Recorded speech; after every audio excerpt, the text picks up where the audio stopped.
Trump celebrating the J6 people. I thought my boss, President Clinton, made an undeniable point. A Democratic politics since the end of the Cold War, there have been 51 million jobs created in the United States. 50 million were created under Democratic presidents and 1 million under Republican presidents. You know, that's 50 to 1. Bill Maher just dismantled another guest with his signature anti-woke takedown. And wow, it was something to watch. Well, I love you. I love Clinton. It's a bold thing to say. Okay. Because as we both know, well, am I right? Yeah. As we both know, jobs created, it has a lot to do with what the last guy did. Clinton got rid of Glass-Steagall. Did it have anything to do with the collapse in 2008 of the economy? I think it did. So maybe some of the jobs that were lost. I'm sorry. It's just a bold thing to say. I don't think. The guest walked onto the show assuming he and Maher were on the same side of the ideological battlefield. Big mistake. Maher came fully loaded, and what followed was a masterclass in verbal demolition. Within minutes, he torched the guest's woke talking points, leaving nothing but smoke and silence. Buckle up, this one gets intense. The other thing I think we've been pretty aligned on is that the Democrats do better when they're center-left and not far-left. Certainly.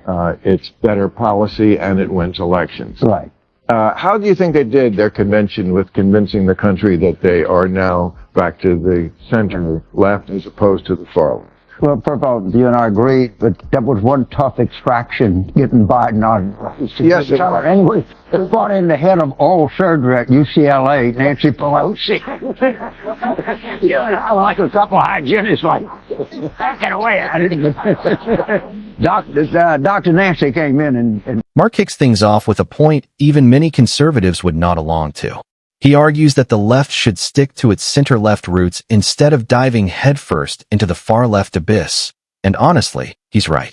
Progressive causes like abortion rights, LGBTQ equality, and evolving gender roles deserve respect and open dialogue. But when the pendulum swings too far, into pronoun policing, letting biological males compete in women's sports, or allowing children to undergo gender transitions, it stops being progress and starts looking like chaos. That's the moment, to his credit, when Maher steps in and says, enough. the country wanted something different. And the Democrats, they weren't looking for ethnic thing. They weren't looking for a war. They wasn't looking for a new entitlement. The country wanted something different than Trump and Biden, and we gave it to them. And I'm not surprised the country's responding favorably. I'm really not. Yeah, I thought that, for one thing, they sounded like America, which, you know, has been a problem with the left in recent years. They didn't sound like they liked America too much. And this convention, I heard a lot of it. You're lucky to be an American. You're privileged. It's the greatest country in the world. It's like, thank you. Did you hear that, Congressman? Did you feel like that was sincere? Let's be real. Nobody was exactly thrilled about Kamala Harris in the last election. Despite having the full weight of the establishment behind her, endless Hollywood endorsements, and a mountain of campaign cash, her campaign fell flat. Far from a landslide, she didn't even come close. Still, the left insists on spinning this fantasy that Harris ran one of the tightest races in modern history. But that's pure fiction. She lost key swing states, failed to secure the popular vote, and was soundly defeated in the Electoral College. This wasn't a nail-biter. It was a political wake-up call. The numbers don't lie. What the left called momentum was really just wishful thinking dressed up as victory. The Democrats are putting on a good show. I will never criticize Democrats for being good at politics. What I criticize Democrats for is being bad at policy and governing. They put on a great show. They got those celebrities in there. They dusted off those American flags that they had previously held in the attic or burned occasionally. And then they brought him out for that freedom wave. Very few. Okay. The Democrat activists burned down cities. We, as members of Congress, just a few weeks ago, we had to go put American flags back up over. Crenshaw hits the nail on the head. We've all seen those Pride Month displays where the White House swaps out the stars and stripes for the Pride flag, as if patriotism is something you can schedule. It speaks to a deeper problem, conditional love for America. Politicians and activists wrap themselves in the flag when it's convenient, preaching unity and progress.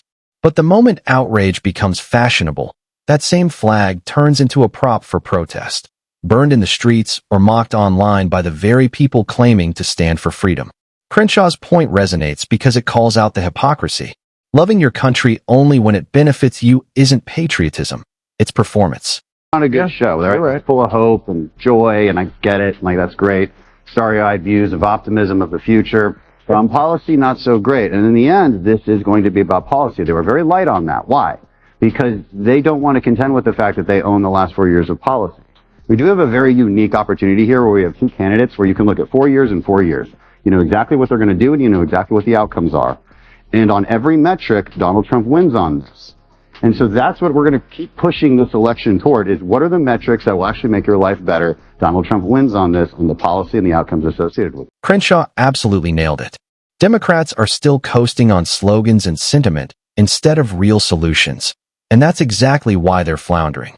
Nearly a year after their defeat, they still can't present a clear, unified vision for the country. Ask 10 Democrats about their priorities, and you'll hear 10 different answers. There's no solid economic strategy, no firm stance on border security, and no meaningful outreach to the working-class Americans who feel ignored. Kamala Harris had the spotlight, the celebrities, and the donors, but none of that can substitute for a genuine message. When the dust settled, voters saw through the performance. The loss wasn't about bad luck. It was about a party that forgot how to stand for something real. Love you, I love Putin. It's a both thing to say. Okay. Because as we both know, well, am I right? Yeah. As we both know, jobs created, it has a lot to do with what the last guy did. Putin got rid of Glass-Steagall. Did it have anything to do with the collapse in 2008 of the economy? I think it did. So maybe some of the jobs that were lost. I'm sorry. It's just a both thing to say. I don't think it is. You've got to tie a policy to an outcome. I can tie policies from Donald Trump to outcomes. So you cut taxes, you cut regulations. What does that do? It makes it easier to do business and hire people. So you're going to have job growth. Maher is absolutely right. It's never just about how many jobs are created, but about the quality of those jobs and the stability they offer. You can boast about millions of new positions, but if most are low-wage, part-time, or temporary, that's not real progress. What often gets buried in the headlines is how many jobs disappeared during the same period, erasing much of that so-called growth. Under Clinton's economic management in 2008, the numbers might have looked impressive on paper, but the foundation was fragile. Many of those jobs lacked security, benefits, or a path to advancement. Meanwhile, the economy was buckling under rising costs, stagnant wages, and an impending housing crisis. The stats made for great sound bites, but they didn't match the lived reality of working Americans. Maher's point slices through the political spin. Job quantity means nothing without genuine economic quality. Policy to an outcome. I can tie policies from Donald Trump to outcomes. So you cut taxes, you cut regulations. What does that do? It makes it easier to do business and hire people. So you're going to have job growth. You had 8% wage increase after inflation under Donald Trump before the pandemic. Actually 16% if you're talking about the lowest quintile of earners. Under Biden, it's been 0. So on every metric, he wins, and I can go down the list. I guess that crime is down 30%. The stock market is up. The metrics that y'all choose are just BS metrics. No, it's not a meaningless metric. It's the one that truly matters. When we talk about the economy, we're talking about real, tangible indicators. Low inflation, meaningful tax cuts, fewer regulations, and policies that let businesses thrive. Those are the fundamentals that create jobs, raise wages, and strengthen the middle class. That's exactly why Trump's message resonated with so many Americans and why Kamala Harris's campaign fell flat. He spoke directly to working families about the cost of living, take-home pay, and cutting the red tape that chokes small businesses.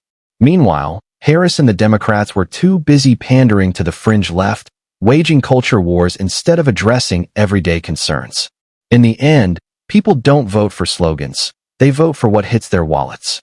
And that's the reality the left still refuses to accept.